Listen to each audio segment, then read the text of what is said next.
Hello, everyone. Come on in. We're continuing our series today on the Dan Markel tragedy. Dan was a Canadian. He was born on October 9th, 1972, and he was an attorney and a law professor. He wrote various works on retribution and criminal law, sentencing, with a focus on the role of punishment in the criminal justice system. It's very ironic considering what happened to him. At the time of his demise, he was a professor for the Florida State University. He was alive in Tallahassee, Florida in 2014 in a murder for hire motivated by child custody issues following his divorce from Wendy Adelson, who was also a clinical law professor and child advocate. And she was also employed at Florida State University at the time. 4 individuals have been convicted in the case. Charlie Adelson, who is Wendy Adelson's brother and Dan's former brother-in-law. He was convicted of first-degree unaliving, conspiracy to commit unaliving, and solicitation of unaliving, and sentenced to life in prison plus an additional 30 years each for the conspiracy and solicitation convictions. Sigfredo Garcia was found guilty of first-degree unaliving and conspiracy to commit unaliving and sentenced to life in prison. After a mistrial in her original trial, Katherine Magbanua was found guilty of first-degree unaliving, conspiracy to commit unaliving, and solicitation of unaliving in a retrial, and sentenced to life in prison plus 2 consecutive 30-year sentences. Louis Rivera pled guilty to second-degree unaliving and was sentenced to 19 years in prison. More recently, Donna Adelson, who is Wendy Adelson's mother and Dan's former mother-in-law, was arrested at the Miami International Airport on a warrant from Leon County, and she was flying to Vietnam, a country with no extradition treaty with the U.S. Isn't that convenient? She is charged with first-degree unaliving, conspiracy to commit unaliving, and solicitation of unaliving. Her trial was originally scheduled to start September 17th, but now it's looking like it's going to be February 2025. Neither Wendy Adelson, Dan's ex-wife, or her father, Harvey Adelson, have been charged, but both have been named by prosecutors as conspirators in the unaliving. Very, very interesting. Wendy and Dan had 2 little boys, and Dan loved and doted on those little boys. Okay. Now, I want to encourage you, if you haven't seen the other videos in this series, I would encourage you to go back and watch those, because each one we're kind of focusing on one part. This is the case, guys, that keeps on giving. This happened in 2014. And, we had 4 that were convicted, but now we've still got Donna, Wendy's mother, who has to go to trial. And is there going to be more? I mean, we don't know, right? So I encourage you to go look at the other ones because they kind of lead up to this. We had 3 of them. The first to the left is Louis Rivera. In the middle is Katherine Magbanua. And the one on the far right is Sigfredo Garcia. Then we have on the left Donna Adelson, and on the far right her son Charlie Adelson. So it's Donna Adelson is Wendy's mom. Wendy was Dan's ex-wife, and Charlie Adelson was her brother. Okay. All right. And this is just a picture of Wendy Adelson. Everyone said she was just beautiful. I guess when she smiled, it just, lit up the whole room. But today we're going to talk about Katherine Magbanua. Now, she was first tried with Sigfredo Garcia, and the jury came back as hung, so she had to have a retrial.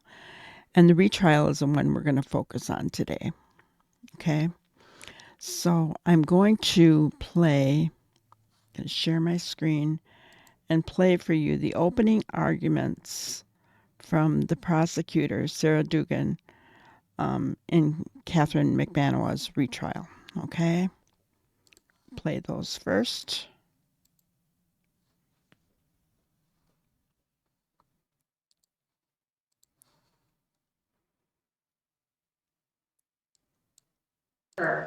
That involves the two of us, and that he should know what she's talking about.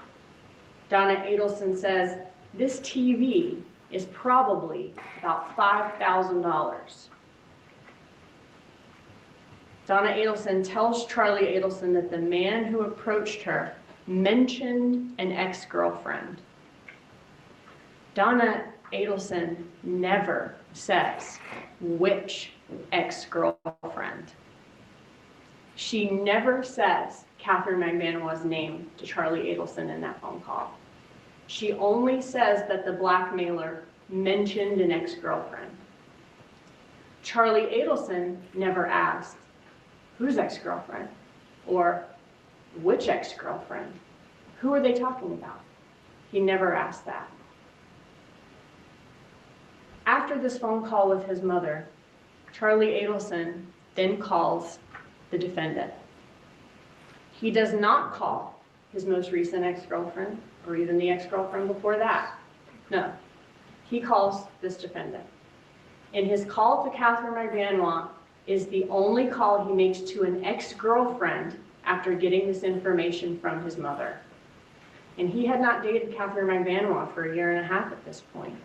He never calls any other ex-girlfriend and never talks to anyone else about the man approaching his mom and trying to blackmail her, except for his family and this defendant, Katherine Magbanua. He never calls the police to report that his mother has been extorted, and he never calls Garcia or Rivera. You all will hear the calls between Charlie Adelson and the defendant, and as you listen to these, you'll notice that the two of them are being very careful about what they say. It's apparent that the people involved in this conspiracy are very smart, and they are immediately suspicious that the other could be wearing a wire, or law enforcement could be listening to these conversations.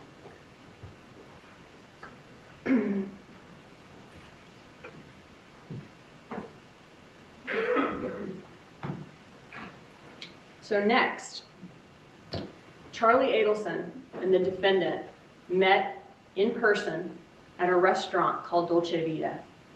And while they sat at their table in this busy, noisy restaurant, an undercover FBI agent sat at a table nearby. And the agent had a camera, a hidden camera, and recorded the conversation. Their conversation can be very difficult to hear at times. Experts have tried to clarify the recording as much as possible and have succeeded in taking out most of the background noise, but the defendant was speaking very softly and her voice is still extremely difficult to hear. However, Charlie Adelson's voice is deeper, it's lower, it's a little louder, and it can be heard. And in the recording, we hear him discussing with her whether the man who walked up to his mother could be an undercover police officer or someone trying to blackmail them. And if it's a blackmailer, is it just somebody trying to make a quick buck, or is it somebody who knows information? And you'll hear on the recording that Charlie Adelson reassures the defendant that if it's the police, that's a good thing. Charlie Adelson thinks that if it's the police, that means the police don't have enough evidence. I object to speculation at this point. Overruled. That means the police don't have enough evidence to charge anyone. In fact, Charlie Adelson tells her, if they had any evidence, we would have already gone to the airport. He starts giving her some legal advice. He says, in order to prove someone committed a crime, you have to be able to put the person at the scene at the time the crime was committed, which unfortunately for the defendant and Charlie Adelson is not an accurate statement of the law, as you'll see in the jury instructions. It's important to note that, at the time that this conversation is taking place, no arrests had been made at this point of Garcia, Rivera, or of anyone. The only thing that the police had released to the public at that point was a photo of the Prius that was seen fleeing the scene. And it was the Prius that Garcia and Rivera had rented and used the day of Dan Markel's murder.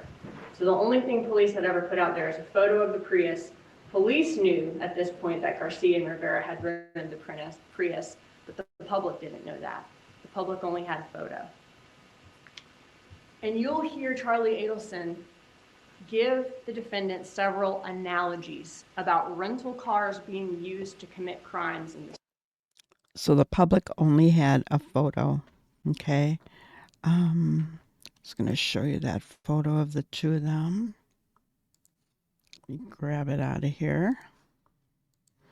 They actually had them at an ATM after the unaliving took place.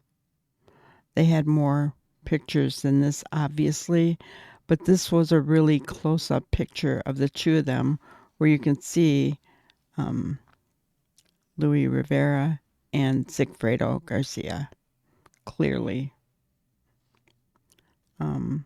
She mentioned that they were very intelligent, and in my opinion, they were not. But I'll give her that, okay? Recording. He reassures her that if her DNA is found in a car, all that means is at one point she sat in a car. And that if that car was later used to commit a crime, police can't prove that just from her DNA being in a car. Charlie Adelson says that if a rental car is found that was at the scene of a crime, police also have to prove who was driving it at the time of the crime. Well, and he that's gives proven. her a very interesting hypothetical of her renting a car in Miami, someone asking to borrow it, driving to Orlando to commit a robbery, and how she would be innocent in that hypothetical because she wasn't in the car at the time of the robbery. So you all will be able to listen to these conversations and decide for yourselves whether Charlie Adelson was trying to reassure. And so I do want to point out here that she was not in the car, right? But what we do know is that Charlie Adelson, who had been sleeping with Katherine Garcia, had asked her if she knew of anybody who could do a hit, okay? And she said yes, and he said who, and it was the father of her two children. And then he brought in Luis Rivera. So that's kind of the background of what was going on. So she was complicit in organizing this hit. The defendant that, even if police are able to identify who rented that Prius that police had put out to the public as a photo of the car fleeing the scene, they still wouldn't have enough evidence to hold anybody responsible for the murder. Charlie Adelson continues to reassure the defendant about the lack of evidence. He let her know that, basically as long as they stay quiet, they don't have anything to worry about. And he does that by explaining to her that crimes are tough to prove unless someone actually witnessed the suspect commit a crime, or a suspect makes a confession, or a suspect is caught on a wire talking about the crime. And at one point, Charlie Adelson points out that, the money hasn't been used to buy anything flashy that would draw the attention of police. Charlie Adelson does this by asking her, let me ask you a question. When everybody was there the next day, and then he asked her about the money, And then he says, it's not like you're driving around in a Bentley or cruising around in a mega yacht. And you all will hear during the course of this trial why those statements are important, why the question about the money and the next day is particularly important. Because the evidence will show that the defendant traveled to Charlie Adelson's residence the night of the murder. She picked up payment for the murder, the $100,000, and delivered payment to Garcia and Rivera the next day, the day after the murder. When discussing the possibility of whether there is actually a gangster here trying to blackmail his family, Charlie Adelson says, whoever this person is knows information. Charlie Adelson says there are two ways of dealing with this guy. They could call the police, they could do that, but then the guy blackmailing them would be charged with trying to blackmail his family, and the blackmailer would start talking, and he would start calling out the defendant's name. And then police are going to be asking questions about what happened. The other option is to pay him, but let him know that this is a one-time thing and try to scare off the blackmailer by saying, if you come around again, we're going to go to the police. Blackmailer was an undercover officer, guys. So Charlie Adelson gives the defendant very precise instructions to call the number that the blackmailer gave them with the article of Dan Markel and tell the blackmailer, my friends, meaning the Adelson family, my friends have no idea what you're talking about. And I don't have any idea what you're talking about either. But the name of the person who's incarcerated, that name you said, does sound familiar. So I'm going to give you the money as charity to help the less fortunate. But don't contact these people again or they will go to the police. And Charlie Adelson said he would give the defendant $5,000 to pay off the blackmailer. Charlie is concerned throughout this conversation that this guy is not going to go away, that he's going to keep coming back for more and more money. And Charlie Adelson starts to let the defendant know what Sigfredo Garcia needs to do. Charlie Adelson lets the defendant know that he is willing to pay whatever it takes for this guy to be killed. Charlie Adelson tells her that this guy is, and excuse my language, but I'm going to say what Charlie Adelson said in the recording. This guy is fucking with Sigfredo Garcia's wife, meaning the defendant. He's fucking with him, and you better kill him or he's going to be a big problem. He knows who you are. Charlie Adelson says, if he can't do it, have someone else do it. Charlie Adelson says, so help me God, if they fuck with my family, it's going to be Nazi shit because this will be done. I mean, Katie, I don't care what I spend. During this conversation, Charlie Adelson never says. So Charlie Adelson was soliciting that this blackmailer should be unalived as well. Guys, he's evil. And when does it stop? Little did he know that the blackmailer was an undercover officer. Little did he know that when they're sitting there talking, the FBI is hearing everything he's saying. I mean, they call them intelligent? I don't think so.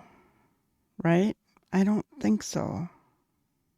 Sigfredo Garcia's name. He only refers to him as he and his. But the evidence will show that Charlie Adelson was talking about Sigfredo Garcia here, and that's what he wanted Sigfredo Garcia to do. Because next, Charlie Adelson checks with the defendant to make sure that Garcia has no hard feelings towards him, no reason that he wouldn't do this. He says, I have you on salary. You think you'd be happy about that? He says, our paths never crossed. I wasn't in the picture when you and him were together. Meaning Charlie Adelson didn't think he and Katie's relationship had any overlap with Katherine Magbanua. Overruled. With Katherine Magbanua and Garcia's relationship.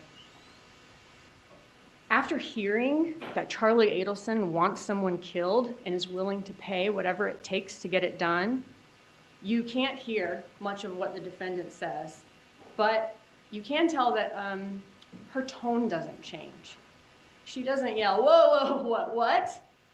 She doesn't hop up from the table and get up and run out of the room. Overruled. She doesn't hop up from the table and get up and run out of the restaurant. Instead, the defendant then asks Charlie Adelson, she says, help me out.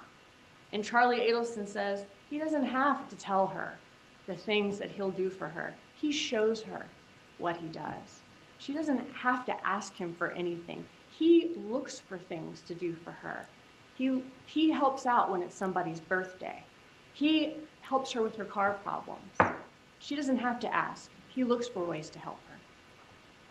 And throughout Charlie Adelson's conversation with the defendant, Charlie Adelson would catch himself saying something a little incriminating, like at one point he says, why would this guy go to my mom? Why not go to me? That makes me think they only know part of the story.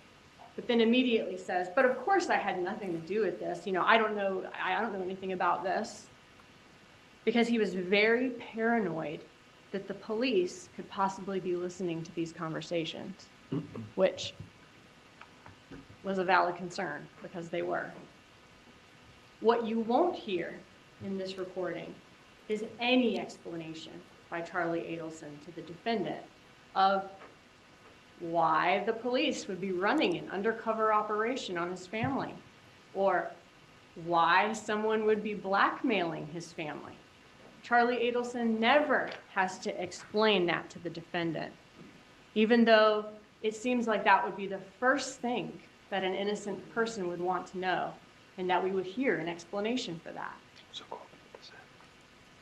After meeting with this defendant, Charlie Adelson calls Donna Adelson to let her know that everything is fine.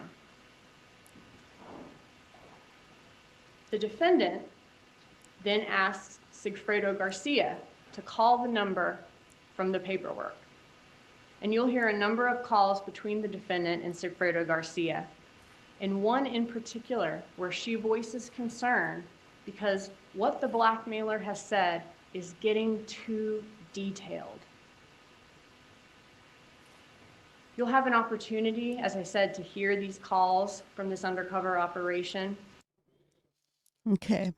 So I think you've kind of got the gist of what they've got against her. She has been the go-between between Charlie Adelson and Sigfredo Garcia in the initial unaliving of Dan Markel and now the blackmailer, right? He wants that blackmailer done in. But what he doesn't realize is the blackmailer is law enforcement, is FBI. He's paranoid when he's talking, but he didn't realize, he didn't know for sure. But he caused his own demise. So the next thing we're going to look at is a little bit of Katherine Magbanua's testimony in her retrial. She went on the stand for herself. So let's go ahead and hear this, a little bit of it. Well, then why did you leave Fate, where you're making $1,500 a night, to go to Hollywood Live, where you would make less?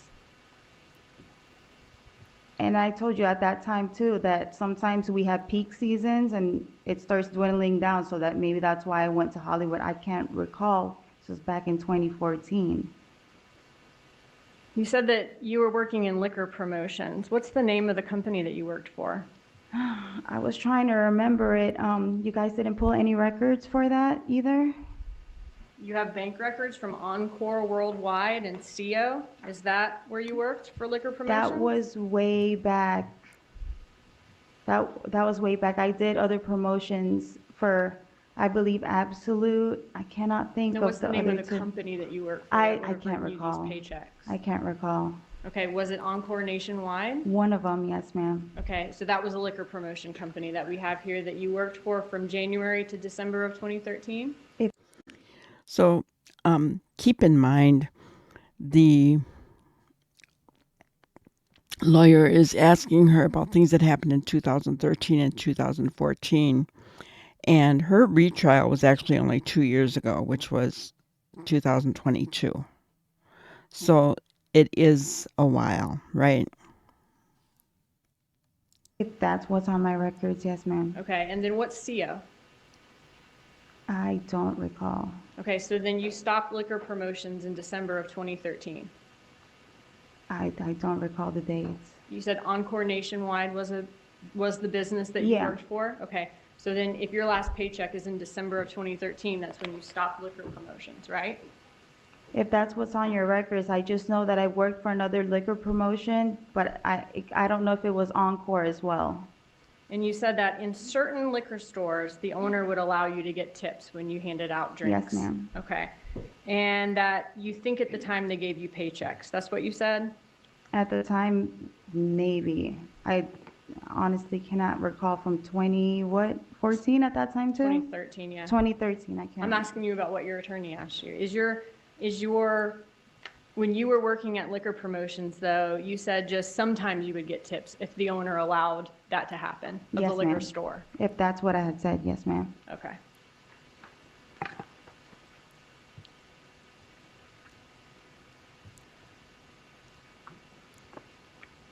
All right, today, you said that this 2014, this cash bike was from your nightclub work and then from Sigfredo Garcia. How much of it was from Sigfredo Garcia? I can't recall the amount. You don't remember? No, ma'am. When you were showing me that chart, I'm telling you, I wish I could remember. I don't remember. So they're actually going over the money that she deposited into her account and asking her where it all came from. Because you're asking me exact amounts and where I worked and Well, he names didn't. I can't remember. He didn't provide you much money that often, right? It wasn't like a steady thing. And not that I can recall, no. So- I mean, it's whenever, I guess it will come. And remember that Sigfredo Garcia is the father of her 2 children. So to me, that would be normal that he would give her money for the kids. Come up on something, then he would give it to me. If he showed up and handed you $5,000, $10,000, $13,200, that's something that you would remember, right? That never happens. It's not that it never happens. I told you like it would happen. I don't know the exact amount that he would give me. I don't want to commit to an amount that you're trying to tell me. I can't remember back in 2014. In your prior testimony,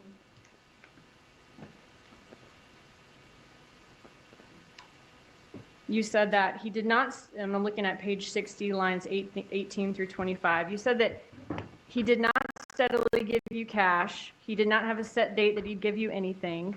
Sometimes he would, you were asked, was there ever a time when he'd come to you and your attorney asked, well, would you consider $1,000 a significant amount of cash? You said yes.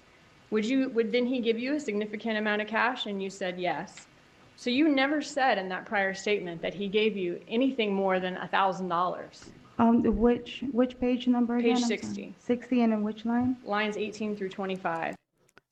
Well, in my opinion, if he gave her more than $1,000, that would be significant. And I don't think it's something that, unless you're rich, that a biological father would give the biological mother for their children, right? I mean, I don't think that's a normal thing, guys, right? So you're kind of seeing her demeanor on the stand. She doesn't look scared or anything, right? She's just not. She doesn't seem rattled. She doesn't seem anything to me. And that's kind of what I wanted to show you. I will put the links for these videos in the description, guys. It'll be sometime after I upload the video. So you'll be able to check these out for yourself because I'm not going to do the whole thing. The next one I'm going to show you is the verdict. So let's go ahead and watch this one.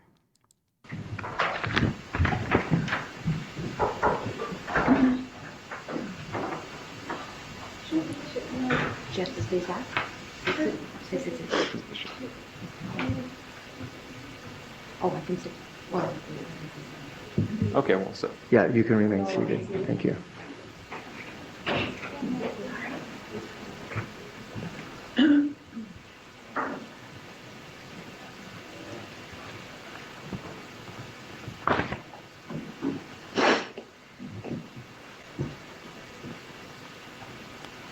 She looks a little more flustered here, doesn't she? I can't imagine sitting there and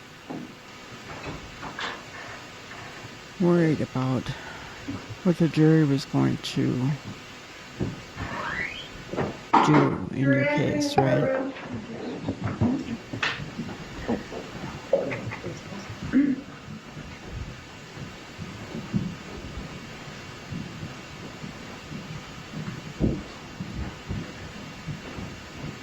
All right, please be seated.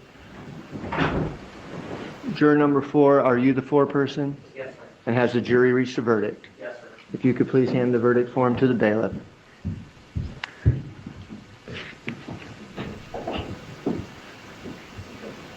Thank you.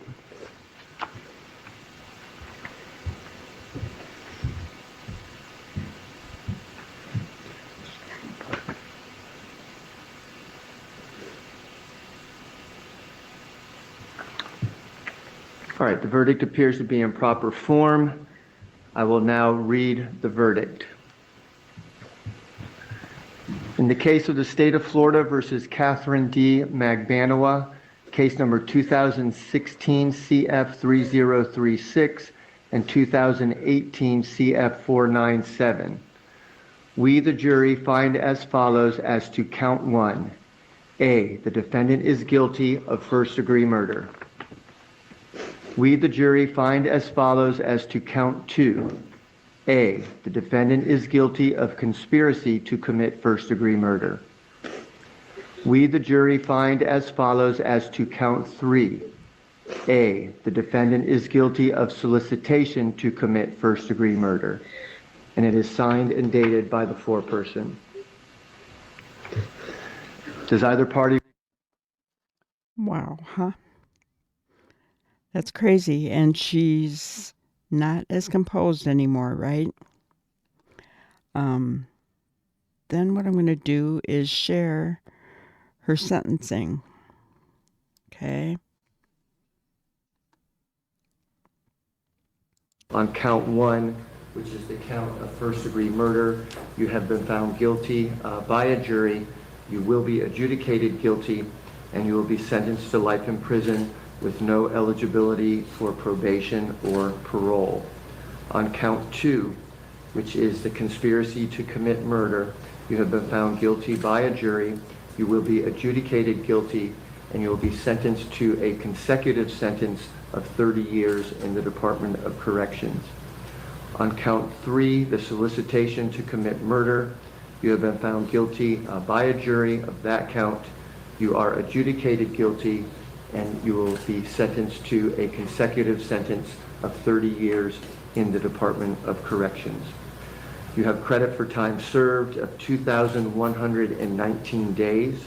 Your court costs are $2,625 and $100 cost of prosecution, and those will be civil judged.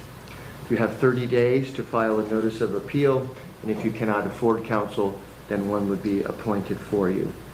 Ms. Quaz? Your Honor, at this time, I would ask if the court could... Wow, guys.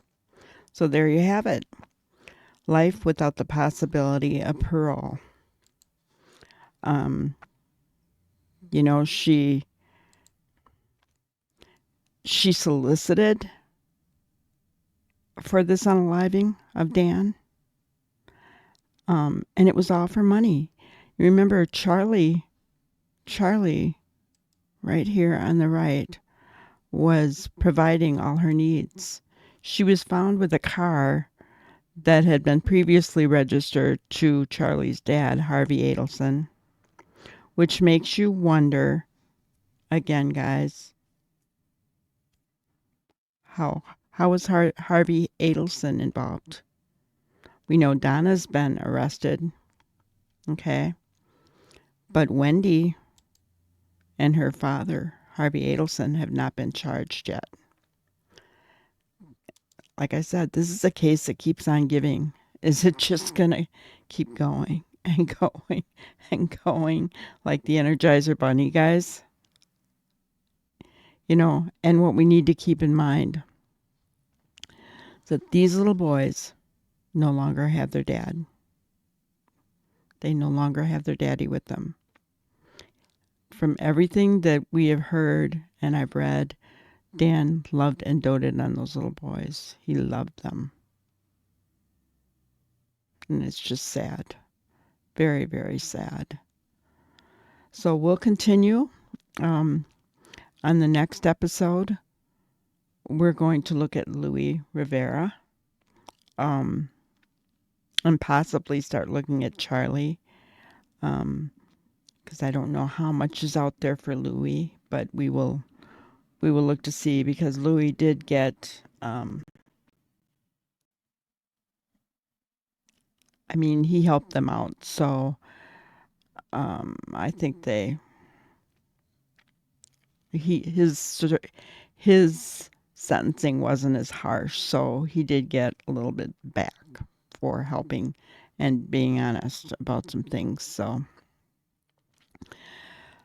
yeah, this case is horrific, guys. As I dig into it, I cannot believe what's going on.